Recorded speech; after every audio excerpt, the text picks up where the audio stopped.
Three processes that leads to the formation of urine is ultrafiltration.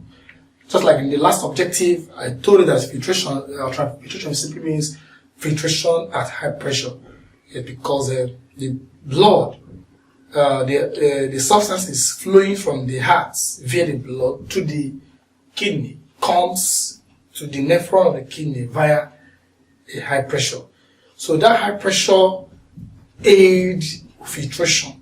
So that filtration that has happened at that high pressure is called ultrafiltration. Yes, some substances will filter, some will not filter. Like I told you that substances that are filtered are water, glucose, salt, and urea. Some substances like plasma protein and blood cells are not filtered in that particular mammalian bodies or renal capsule. Okay, so substances that filters in that particular region are called glomerular filtrates. And the process of such filtration is called ultrafiltration. Please take note of the substances that filters out and those substances that makes up the glomerular filtrate. And then, after ultrafiltration, next is selective reabsorption. But there are some certain stages of reabsorption that will happen. Like in the proximal convoluted tubule, all these glomerular filters, they are all reabsorbed, such as water, mineral salts, urea, and glucose. All are filtered. But after some time, after a short time, glucose is reabsorbed in the proximal. But the role of that region, proximal convoluted tubule, is to filter all substances that are filtered in the glomerulus. It just allow them to pass so that those substances can also get to the region of the nephron that is well richly supplied with vessels, so that these substances can continue their flow or movement.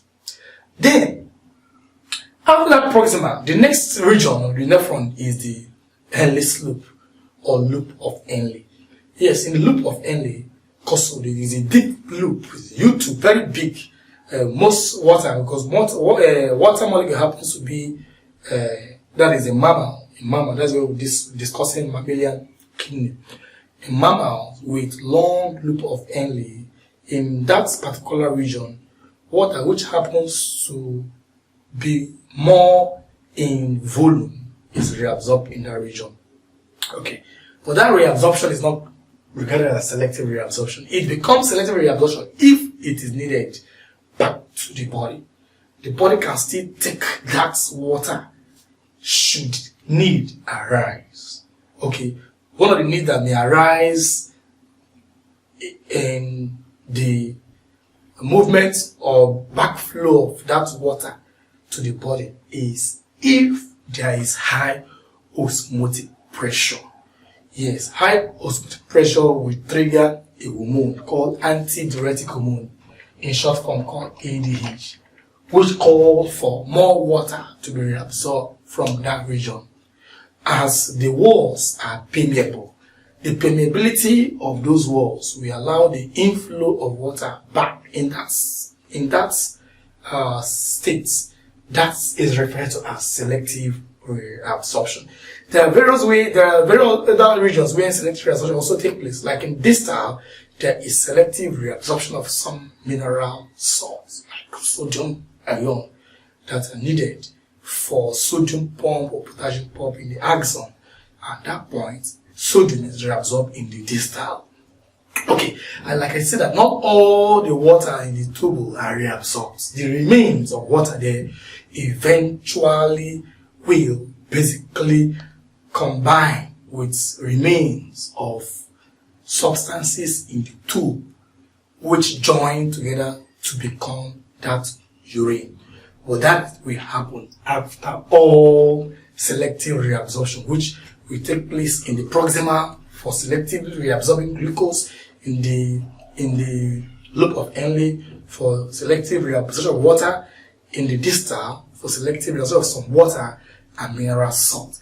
And then any substances that were not able to be reabsorbed in those regions eventually becomes urine, which which trickles into the collecting duct, and from there, urine are formed, which emptied into the pelvis, like I've explained in the other objective. These are the three particular processes that leads to urine formation: ultrafiltration, like I told you, filtration at high pressure, selective reabsorption, where these particular substances are needed back, and tubular secretion, where some of the substances, hormonal substances in the tubule, do combine with some substances that are not able to be reabsorbed, which eventually lead to the formation of urine. Thank you for watching this video.